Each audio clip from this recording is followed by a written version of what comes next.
Today's episode of the Bleav in Steelers podcast is brought to you by betonline.ag.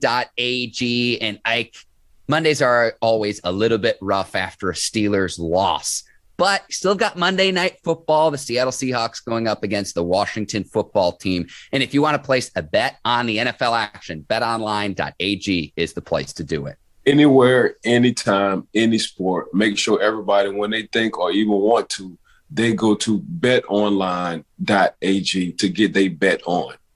As week 12 of the NFL season wraps up, head to the new and updated desktop or mobile site to sign up today and receive your 50% welcome bonus on your first deposit. Just use our promo code Bleav, that's BLEAV 50, Bleav 50 to receive your bonus. Bet online where the game starts. All right, cue the music. It's time to start the show.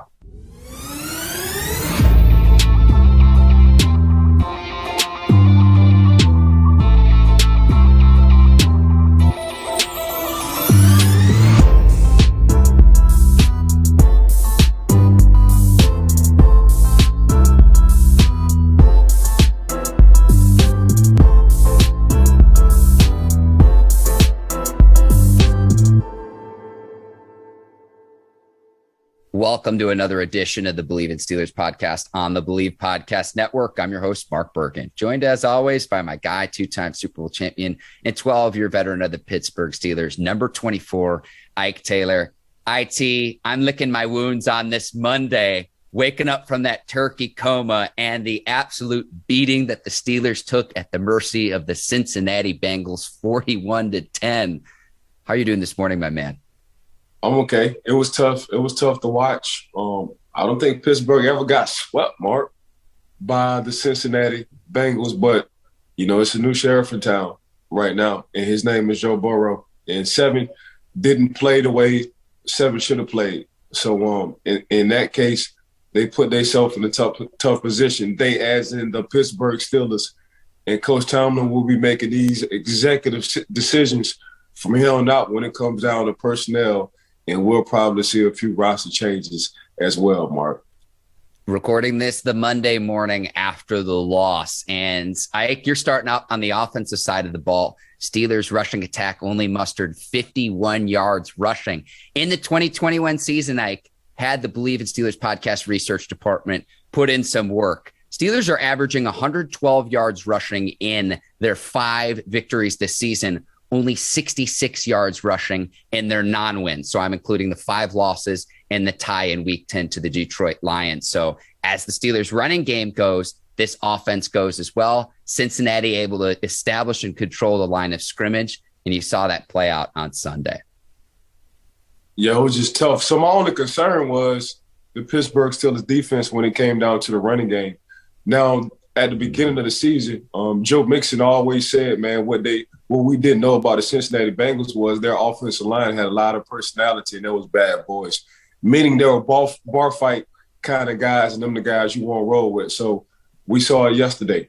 We saw Joe Burrow and Joe Mixon and company, and the offensive line pretty much just take control of the whole game and did exactly what they wanted to do to the Pittsburgh Steelers defense. That was my only concern with the Pittsburgh Steelers defense is somebody able to run at their own will on Pittsburgh. And that's exactly what the Cincinnati Bengals did yesterday.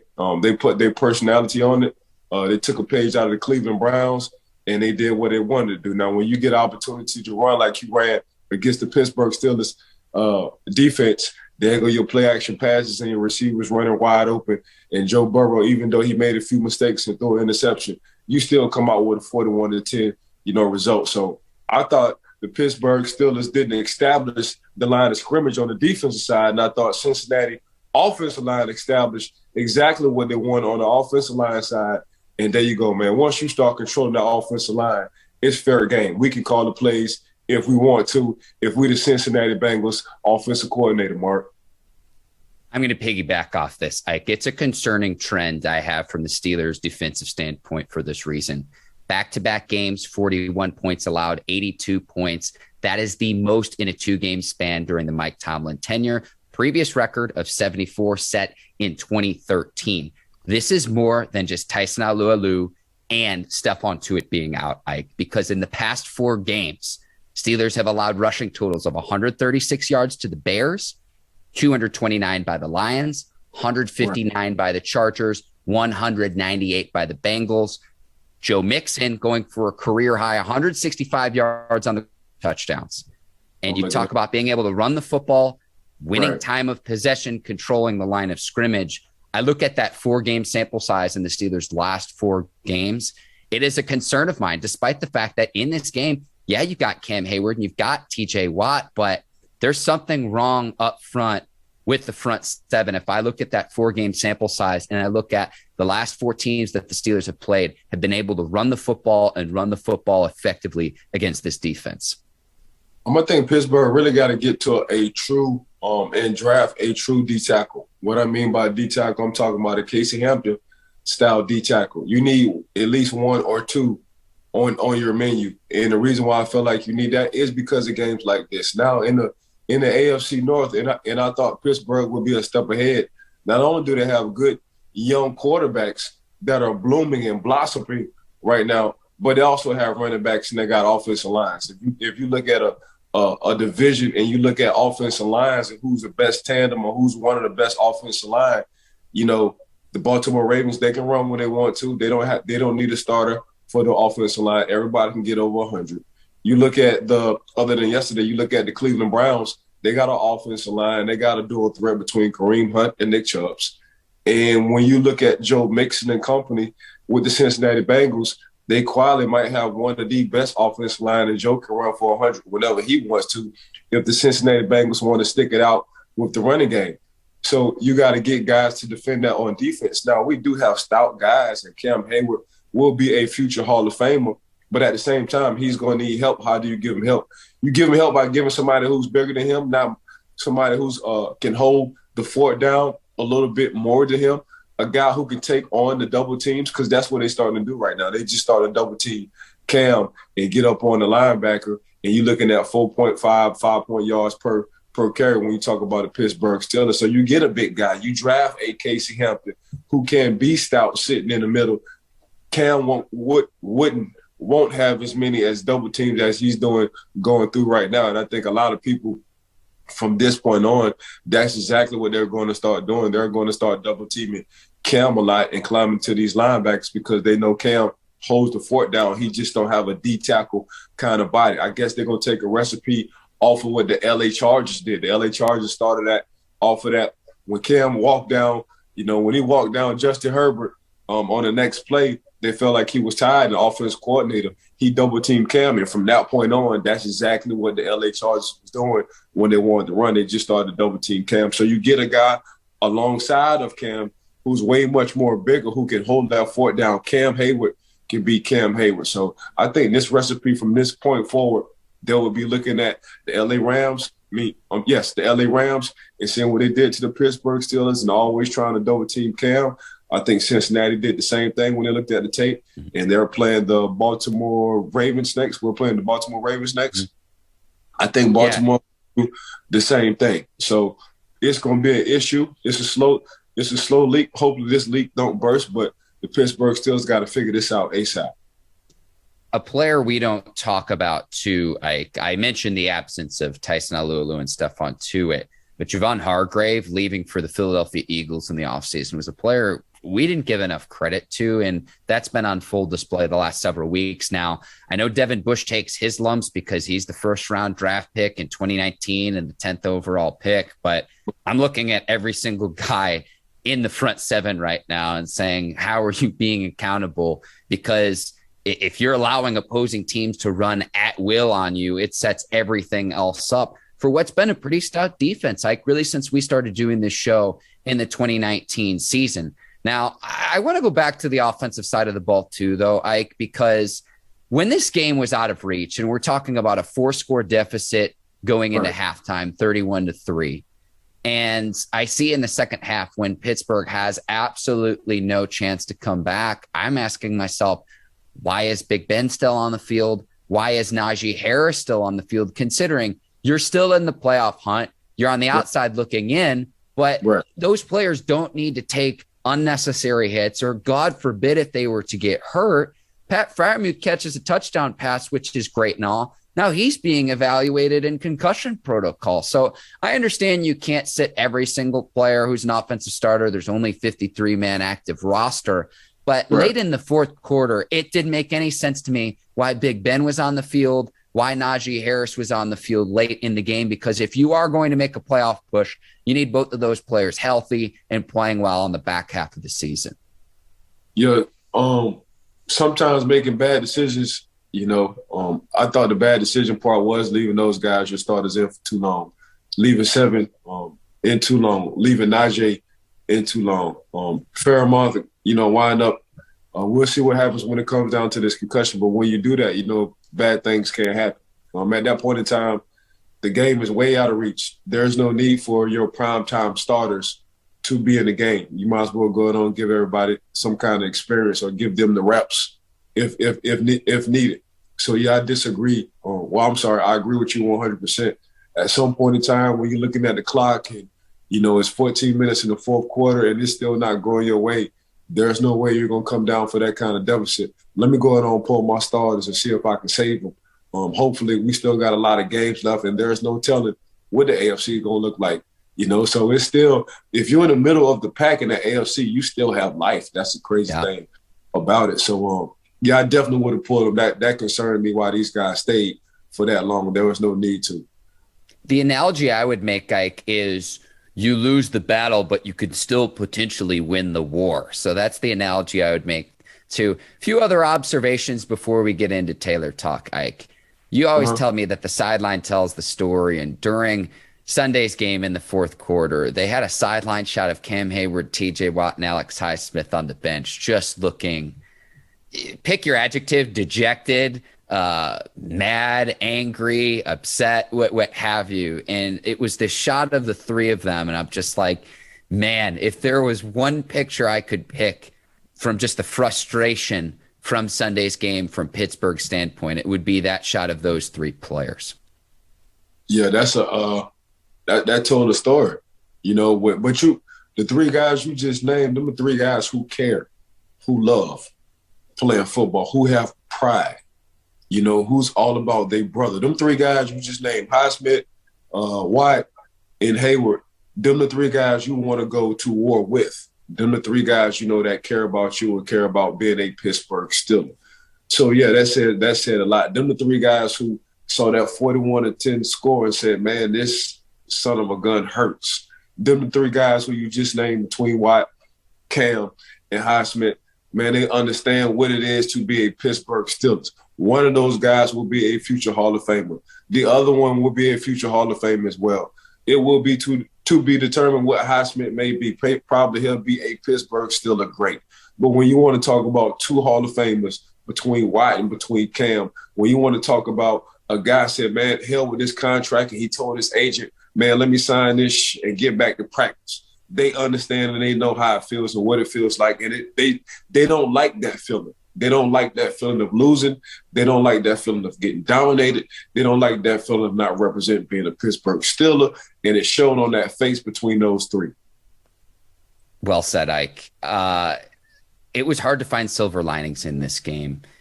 One thing I will say that I want to see happen in the coming weeks is if the Steelers do get eliminated from the playoffs, please put Dwayne Haskins on the active roster, because he was inactive yesterday. The only game he's been active for, Ike, was the Week 10 tie to the Detroit Lions when Big Ben was out with COVID-19. If the Steelers are eliminated from playoff contention, I want to see what Dwayne Haskins can do with in-game regular season reps to try to potentially find out who the quarterback of this team is going to be in 2022. I tweeted it yesterday, and then I should have looked and to see he was not activated. Most teams only keep 2 active quarterbacks on the roster going into the game. So if you've got to go to the backup, most teams aren't backup. Even if it's a serviceable guy, it's not going to be as good as the starter. But if the Steelers do get eliminated from the playoffs, I think you have an opportunity to play Haskins, who, might I remind you, is only under contract through the 2021 season, whereas Rudolph is the only quarterback on the roster, Josh Dobbs included, Big Ben included, who's under contract in 2022 beyond this 2021 season. So that's just something, hey, I'm saying it right now. If it happens, I want to see what Haskins can do, what his ability is as a former first-round pick. Yeah, I think if it comes to that situation, Coach T he'll give the two dogs, one bone situation. And he'll present that in front of everybody on Monday, and everybody will understand between Mason and between Dwayne that, man, they're fighting, depending on who plays best in practice, they're fighting to see who starts on Sunday. If it comes down to that situation, I agree with you. I had one final question before we get to Taylor Talk for you. I was trying to rack my brain and figure this out. Worst Steelers loss since when? The one that stuck out to me was week 1 of the 2019 season when the New England Patriots blew the Steelers out. I couldn't figure out a game. Worst Steelers loss since when? How would you answer that question? We went into New England one year and we got our brains blown out as well. I forgot what year it was, but we got our butt whooped. It was a bad Steelers loss. I guess if one of the guys that research from the Bleav podcast, if they could check it out, it's going to be against the New England Patriots. I'm talking about we got our head bust. We got our head bust wide open, but we just chalked it up and we understood, man, we were going to have a game like that during the year, but I don't think we're expecting to get our butts. Yeah, it was a thanks to the research department, 33-3 on September the 8th, 2019. So that was that week 1 game I was telling you about. And then in 2017, in January, Patriots won 36-17. That was 2017. So you had a 55-31 loss in 2013 to the Patriots as well. Okay. That might be the one you're thinking of. Yeah.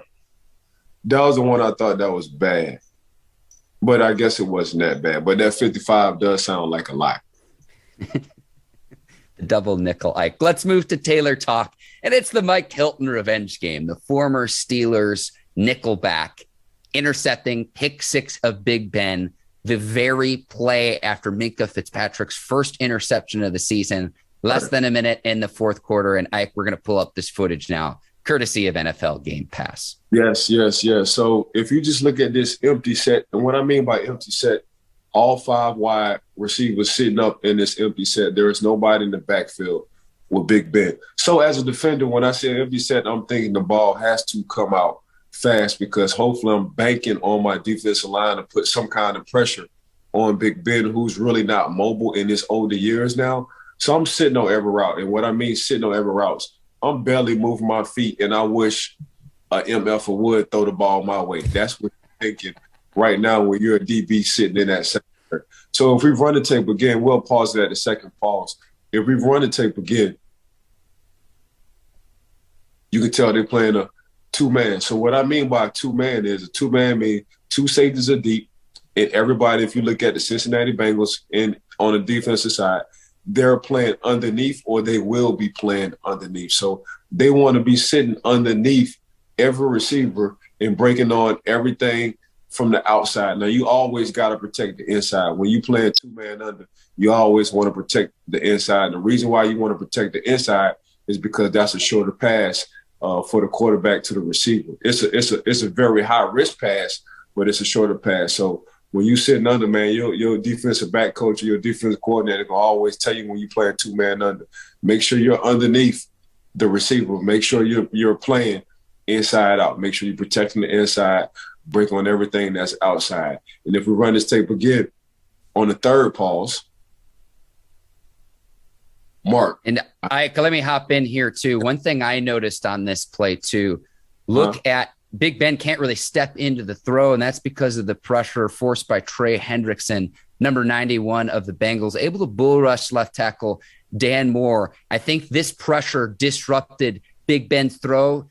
Hendrickson forced 3 turnovers by pressure against the Steelers. First player to do that, Ike, since week 13 of the 2020 season. So his pressure was key in Sunday's game in turnover creation. And it led to not just a turnover and Mike Hilton's pick six. It was a score. It was a pick six, not just the turnover, but getting the score on the same play. Complementary football, the defensive lineman putting pressure on the quarterback makes the job on the back half for Mike Hilton a little bit easier.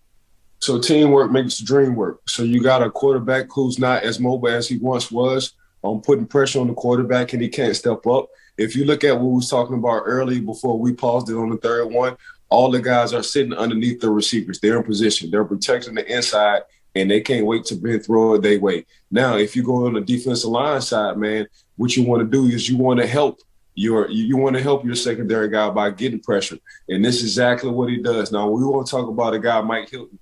We have been talking about Mike Hilton for the longest. I have been a fan of Mike Hilton for the longest. I personally went up to training camp and asked why this guy wasn't playing when Kevin Colbert gave me the opportunity just to sit in some of the scouting meetings. I asked why this guy's not playing. I asked why this guy's a Pittsburgh Steeler. And they finally gave this guy opportunity, because every time we watch tape as a scouting department, as a scouting staff, this is the guy, Mike Hilton, who just kept coming up, kept making plays, kept coming up, kept making plays. And some of the guys wanted to talk about his height. I said, height ain't got nothing to do with being a football player. If you look at the Honey Badgers, we don't talk about his height when it comes down to the Honey Badger. He's just a football player. So I looked at Mike Hilton as a football player. He's a Pittsburgh Steeler. We didn't get the contract done in the offseason for Mike. Mike had to go handle his business and get his money. But I thought in the offseason, when we talking about free agency, I thought he should have been a priority for the Pittsburgh Steelers, because he did bring that aggressive personality to the Pittsburgh Steelers defense. And if we run this tape on the third pause, if we can, Herb, pick six to the goddamn house. Pick six to the house. I know this killed the Pittsburgh Steelers and took the air out of them. I know everybody on the Cincinnati Bengals defense and team was happy when they saw this, because they acquired a guy from the Pittsburgh Steelers, and the guy Mike Hilton came through against the Pittsburgh Steelers, and he's everything that we have been talking about before he went to the Cincinnati Bengals as a Pittsburgh Steelers. Tough, smart, aware, always making plays. So shout out to a Mike Hilton. Even though he's not a Pittsburgh Steeler, to me, you still are a Steeler, because you bring everything it takes to be a Steeler. I'm sorry you had to get this pick 6-7. I'm sorry he picked six you. But, Mike, I'm happy you got your shine. And if we can roll the tape, just keep rolling the tape. Mike Hilton on a pick six. Happy for Mike. Yeah, some poetic justice. I would accuse him, Mike, of being a Benedict Arnold, but you look at the contract situation, 4-year contract worth up to $24 million. Right. He's making more than $8 million this season. It's due to make from the Bengals. That's more than twice of any amount he made with the Steelers. And we talked about him in previous years, advocating for him to make a Pro Bowl because he consistently makes plays in the nickelback position. And this is just yet another, a chance where he did this. But he was a beloved Steeler. He played for the team from 2016 through 2020. I do not mind him going to get his money in this offseason, because if he's going to double his salary, make the most of your opportunity. It was the Bengals' first defensive touchdown as well in 43 games. It was the NFL's longest active streak. A little bit overdue for the Bengals defense to score and get in the paint, as you like to say, Ike. Right. I'm happy for Mike, man. Mike worked his butt off. Him coming all the way down the depth chart. Me watching him and seeing what he can do, like I said, this man, he's just making too many plays, man. Why this man not getting a real true opportunity? And then wind up giving Mike opportunity. And, 5 years later, 4 years, $24 million. I'm happy for him. And he's making plays like this for the Cincinnati Bengals. So big shout out to Mike Hilton.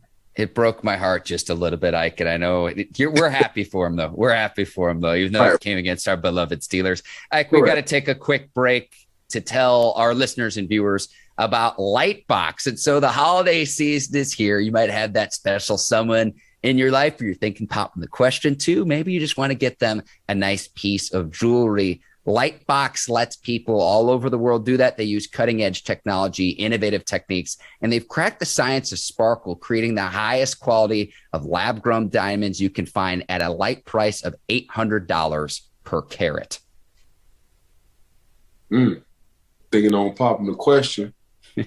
When you say carat, all I think about is diamonds.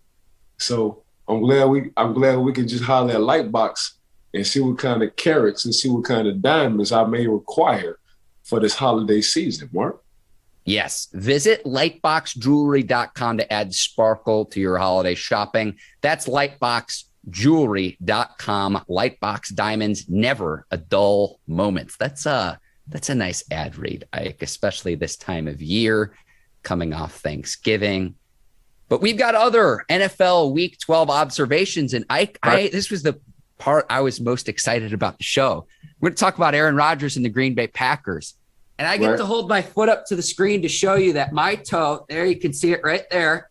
My toe's in perfectly good health, unlike Aaron Rodgers as well. I'm sure you saw that. You ain't got COVID toe, eh? No, sir. No, sir. I'm glad. I hope the listeners and viewers understand this joke, but that's what I was most excited to do in preparation of today's show. And Aaron Rodgers did the same thing with media members in advance of today's game. It didn't matter. The Packers win 36-28 at Lambeau. Packers are 4-0 against the vaunted NFC West. Aaron Rodgers coming off his MVP season. We'll see what he does in the bye week with that toe, if he gets it operated on, whether he decides to just endure. He looked like he was in just regular form on Sunday, Ike. I mean, he just playing. He playing like Aaron Rodgers. And we've been talking about, you give Aaron Rodgers, when Aaron Rodgers can relax and kind of put himself in cruise control and really have fun. And the reason why he's doing that, if you look at his defense is giving him opportunities to do that. They're playing stout. Then you look in the back, you see a big running back in Dillon, and you see a nice little scat back in Aaron Jones. Then you look at the receivers, and you look at how the head coach is putting Devontae Adams in certain situations, putting them in the slot, leaving them outside, letting them go in motion. Aaron Rodgers is having a lot of fun. He got the perfect piece, and I've seen this before. What I mean by seeing this before, I seen Aaron Rodgers beat the Pittsburgh Steelers team in the playoffs when he had all three: a good defense, a running game, and some receivers. And then you get Randall Cobb back. So Aaron Rodgers right now, man, he's just enjoying life. His career is on cruise control, and he's having a lot of fun. And we're going to keep it in the NFC North for this next segment. And I'm going to line up to the right of my camera, a lot like how Kirk Cousins lines up to the right of his center and tries to stake a snap from his right guard, Ike. So the Vikings, no surprise, lost to the 49ers 34-26. But if you haven't seen this highlight from Sunday, Ike, hilarious to watch. Yeah, I saw the highlight. He was in the rush, wasn't looking at the clock. He just thought naturally that he was underneath the center. So if you can come back, you can get back to the center. Yeah, I need you back. Okay, now you're back to the center. You're not on the guard. So you know what I did like about Kirk Cousins? He owned up to it in the post. Yeah. Me, like, man, you know what? I had a lot on my mind, and I thought, I was at the center. Obviously, I was at the guard. But at the same time, I need to give a huge shout out to Elijah Mitchell, Raging Cajun, running back. All he have done when he stepped into the San Francisco 49ers facility was work his butt off and make plays. And when you want to talk about a quiet team that people don't want to see pushing into the playoffs, they're one of them, the San Francisco 49ers. They're getting healthy. They're playing with the attitude. They're running the ball when they want to. And Jimmy Garoppolo is playing lights out so far. So when you got that recipe, that's the recipe you want pushing or moving forward from November, December football into January. They're doing everything you need them to do. But I got to give a major shout out to Elijah, the former Raging Cajun, who has been toting that rock with the San Francisco 49ers. I love the shout out to your alma mater, Ike, and they're going to need to figure out who's next in line after Billy Napier took the University of Florida job, college football coaching carousel in full swing.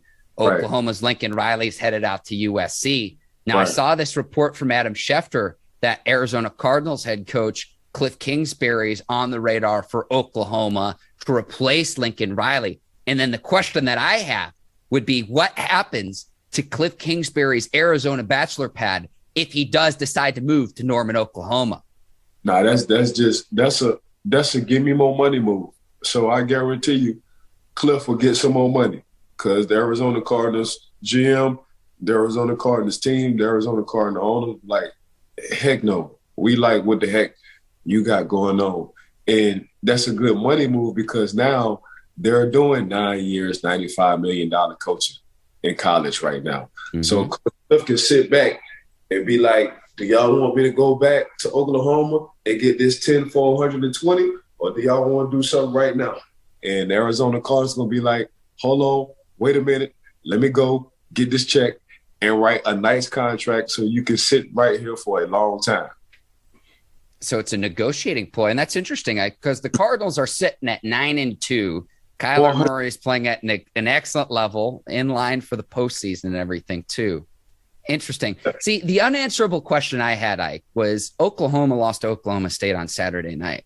If the Sooners hang on and win Saturday night and remain alive for the college football playoff, would this Lincoln Riley USC news have happened on Sunday? Again, an unanswerable question, but I can't help but wonder because he's coached Heisman Trophy winners. He's won more than 80% of his games. He's been to more college football playoff appearances and played in more college football playoff games, the CFP, than the entire Pac-12 combined. This was a huge coup for USC to bring in Lincoln Riley. But I love the coaching carousel because it's like dominoes. Once you set one off, the whole thing goes in motion, Ike. Yeah, Link fit that person. That's where he wanted to go.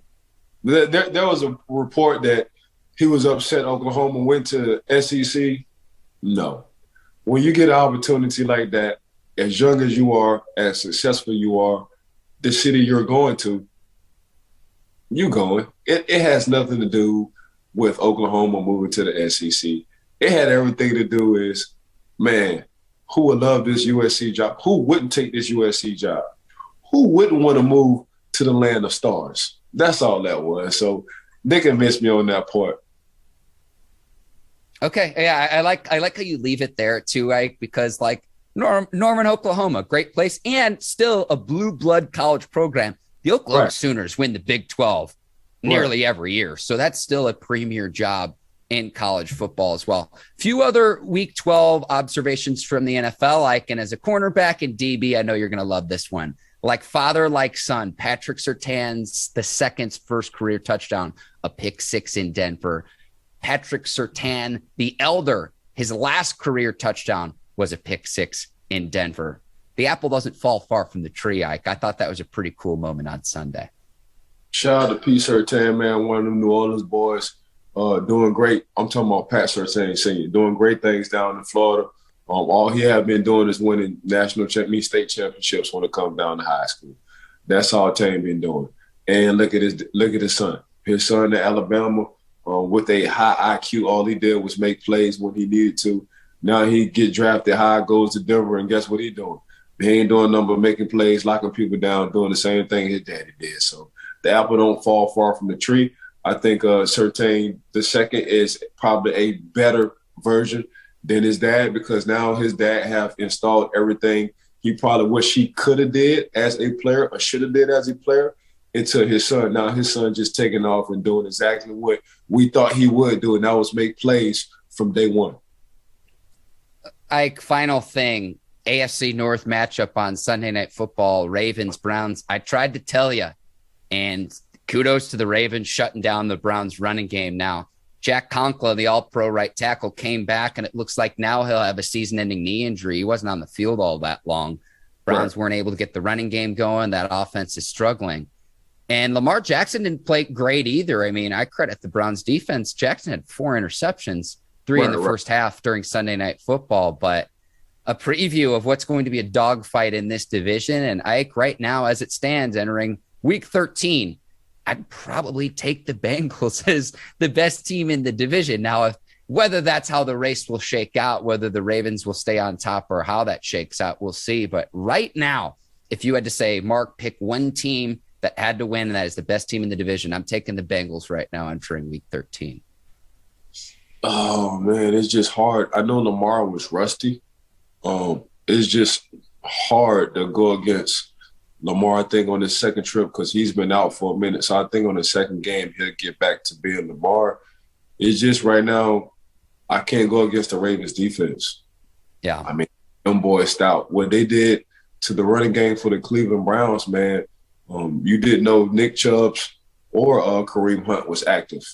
That's just what it was for that day. So yeah, I can bet against Lamar. Lamar's going to be up and down. And do I think he was rusty? I think he was very rusty against the Cleveland Browns.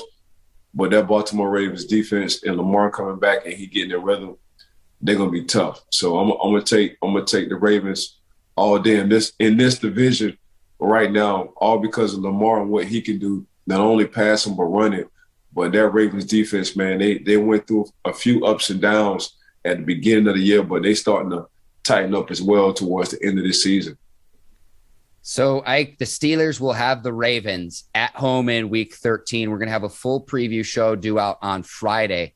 Ravens have the number 3 rushing defense headed into Week 12. We'll see where that shakes out after Monday Night Football wraps up tonight. Ravens open as a 4-point favorite over the Steelers. Now, that line is now off the board. We'll see how that shifts here in the coming days. But again, full preview show later this week, previewing the AFC North and really all of football, the best rivalry in the NFL. Ravens Steelers, it doesn't get much better than that. And we'll see if the Steelers can right the ship in Week 13.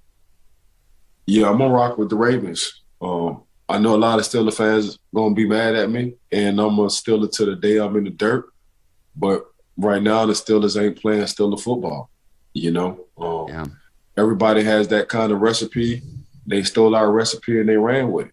And that's play good defense and run the dang ball. If you look at everybody who's winning right now, they have a running or some kind of running game, consistent running game. And that's what the Pittsburgh Steelers isn't doing. When the Pittsburgh Steelers win football games, the first thing we do, we come on Monday or we come on Friday, Mark, after if they playing on a Sunday or a Thursday, and we talk about them winning and why they won. And the reason why we pretty much on the same page on why they won was we talk about Najee Harris running game. You know what I'm saying? So when you get to that point that you're not consistently running, when you don't have who you are, like what is the Pittsburgh Steelers? They don't run the ball well. They don't pass the ball well. When you look at a balanced offense between Joe Burrow and company, Joe Burrow can sling the thing to T. Higgins, to Tyler Boyd, if you want to Jamar Chase, if you want to, or you can just ground and pound and give it to Joe Mixon. That's who he is. When you look at a Baker Mayfield, and even though Baker Mayfield is struggling, you look at Baker Mayfield and say, wow, he has a top 10 offensive line, has nothing but first rounders on his defense, and he got Peoples-Jones, he got a plethora of tight ends, and he got Jarvis Landry, and I forgot to tell you, he got Nick Chubbs and Kareem Hunt. So they have a running game. And if you look at Lamar and what the Ravens have been doing, they getting us up off the street and making us running backs, and we're still winning. That's what the Ravens are doing. First, second, third string back, running back, wind up getting hurt. We looking at them like, what the heck the Ravens going to be? What's their personality? They still going to be a ground and pound kind of team, and that's all they've been doing. They just been, consistent at what they do, and that's running the football and playing good defense, something the Pittsburgh Steelers ain't doing right now.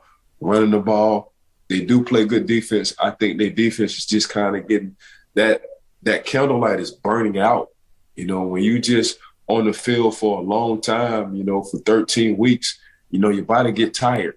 I think right now the flame on that candle for the Pittsburgh Steelers defense is kind of flaming out. And the reason why I think it's flaming out because I think they've been on the field for too long. I think they've been asked too much for too long at this time of the season. So that's why I'm rocking with the Baltimore Ravens, because I think the second week Lamar Jackson would be better in his rhythm and passing, and I'm not going to bet against the Ravens defense.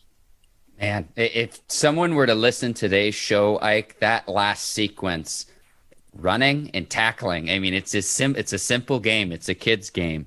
And we'll see how all that shakes out in week 13. So I'm with you there, Ike, just based on what I've seen here in the last several weeks. And I really thought that Pittsburgh would come out in week 12 against the Bengals and play the best football we've seen from them all season. That just did not happen. No. Ike, I want to say you're the absolute best. I want to give a shout out to the folks over at the Bleav Podcast Network, our producers over at Brinks TV, led by John Brinkus, Courtney Vargas, Herbert Diaz, and the crew over there. To today's sponsors as well, BetOnline and Lightbox. And I want to thank the listeners and the viewers of the Bleav in Steelers podcast. Thank you for tuning in and watching. Man, I just piggybacked off of everything you said. Shout out to you, Mark. Shout out to BetOnline for sponsoring us. Lightbox, thanks for coming up and helping us out as well. Welcome to the family. Huge shout out to Brinks TV, Bleav in Steelers podcast. Of course, want to give a major shout out to everybody, the viewers who be listening. Make sure y'all rate us 5 times, 5 stars, please. That's how you like your restaurants, and that's how you like your hotel rooms, 5 stars. So we appreciate everybody for just tuning in. Hope everybody had a happy Thanksgiving from this past weekend. Of course, I did.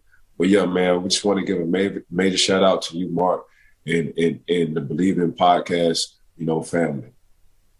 For Ike Taylor, I'm Mark Bergin. Thank you for listening and watching the Bleav in Steelers podcast. We will see you Friday. Hopefully, we'll see the return of Aaron Rodgers flying through the air and getting into the end zone for the Steelers in week 13. But until then, on Friday, we'll see you then. Take care, and so long, everybody. Peace.